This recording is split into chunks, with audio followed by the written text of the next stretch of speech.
Welcome to our discussion on the evolving topic of Islamic pension models, built on the Infaq theory, the idea of spending for the greater good in an Islamic moral economy. I'm really excited about this, yeah.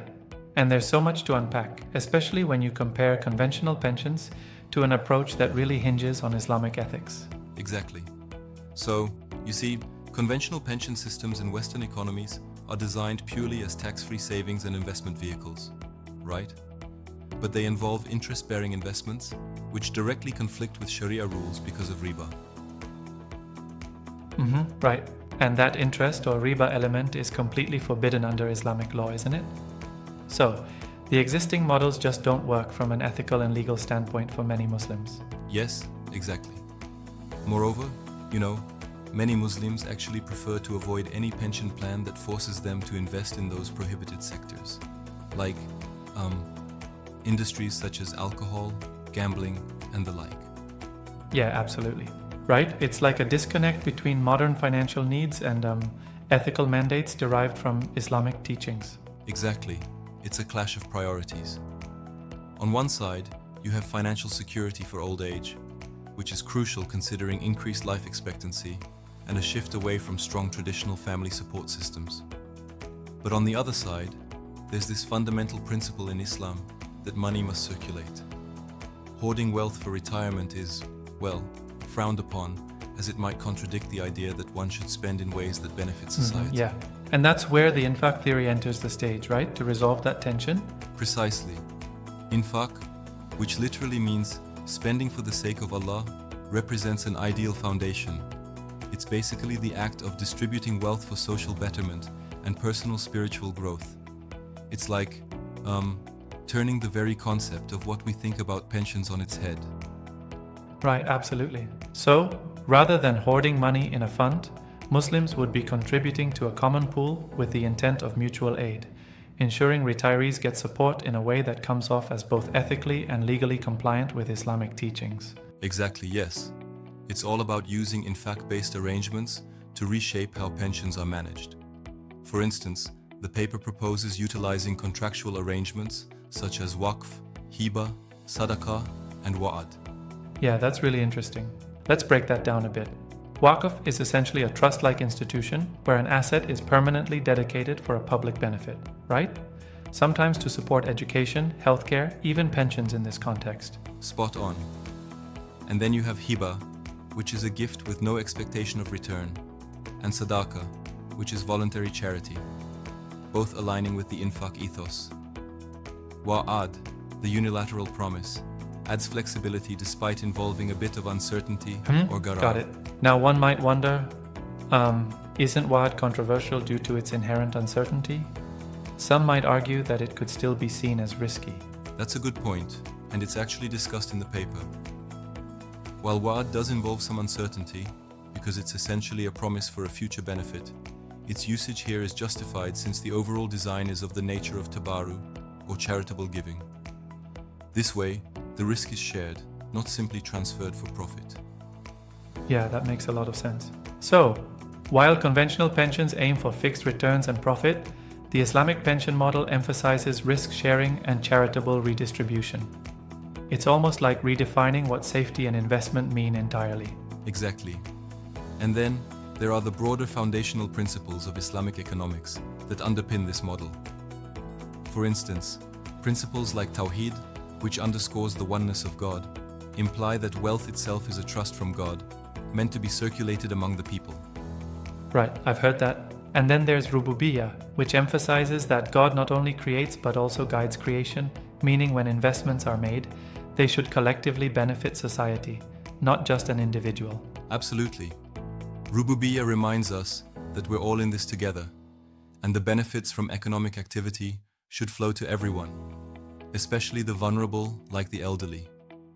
It's like a compassionate reimagining of what economic responsibility truly is, isn't it? Yes. Then there is the principle of al-adl wa al-ihsan, which calls for justice and fair distribution, a call to avoid economic inequalities and hoarding.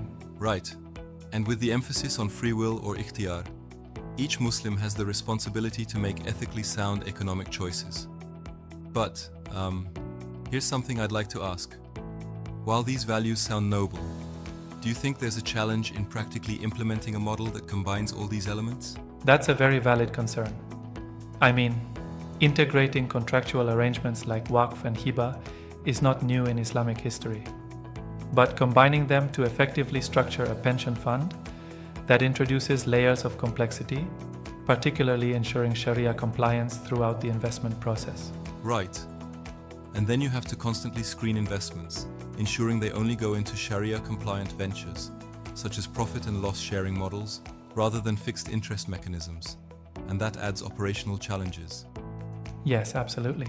I also noticed that the paper stresses that instead of merely adapting the conventional pension, there's a need to truly innovate, combining two or more Infaq-based arrangements. That's a bold move. Yes, and that innovation is crucial, because simply repackaging existing models might not satisfy the ethical criteria.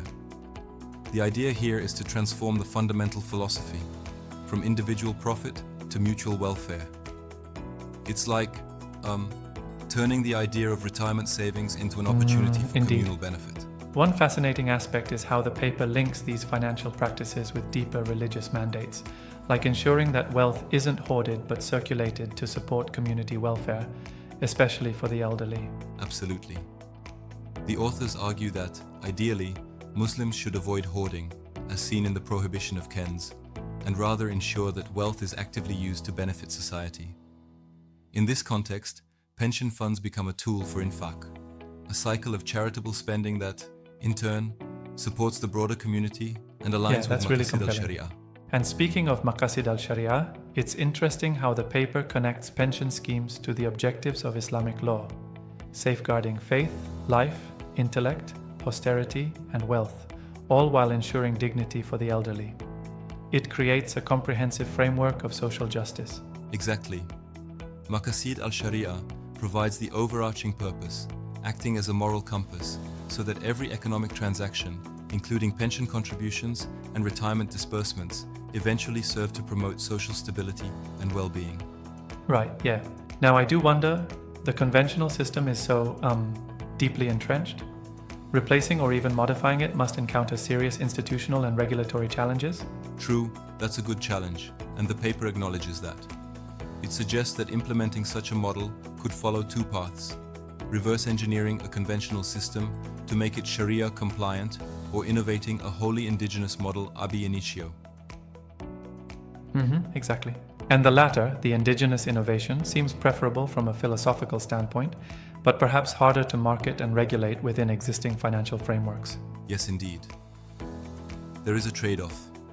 Adaptation may risk contamination with prohibited elements, whereas true innovation could require building new regulatory frameworks from scratch. Some might even argue that adapting a model runs a higher risk of inadvertently including haram Right, that's a aspects. valid critique. I appreciate the careful balance in the paper. It respects the existing structures while challenging us to rethink them in an Islamic ethical context. Exactly. And another key point is that the contributions in this Islamic pension model are seen as part of a common pool where each contribution is viewed as an act of infaq. This approach maintains the focus on charity, the mutual benefit, and the absence of fixed profit guarantees. Yeah, it's interesting how the notion of tabaru is central here. It forces the idea that any allocated funds are not for the sake of personal gain, but for communal welfare, emphasizing the altruistic nature of the contribution. Precisely. And that's a significant departure from how most traditional pension schemes work. There, the focus is on personal financial security and returns, and sometimes that end up reinforcing economic stratification. Absolutely, I see what you mean. So, overall, this proposed framework for an Islamic pension model resonates deeply with the core Islamic principles like Tawhid, Rububiyyah, and Tazkiyah, ensuring that investments not only meet ethical and legal requirements, but also contribute to greater societal well-being. Yes, that's the essence.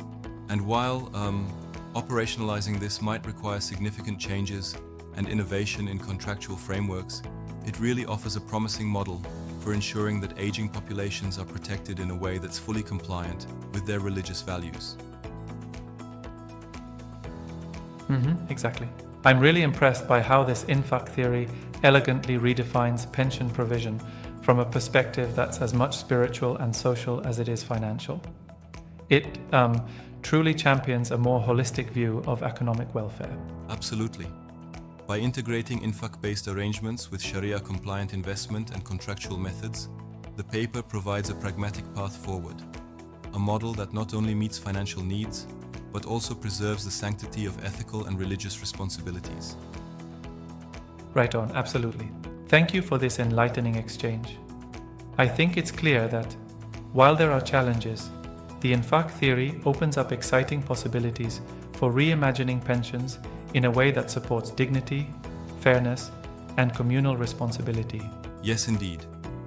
It's a robust conversation between modern finance and ancient moral imperatives, a dialogue that must continue as we evolve our economic models to better serve our communities. Agreed.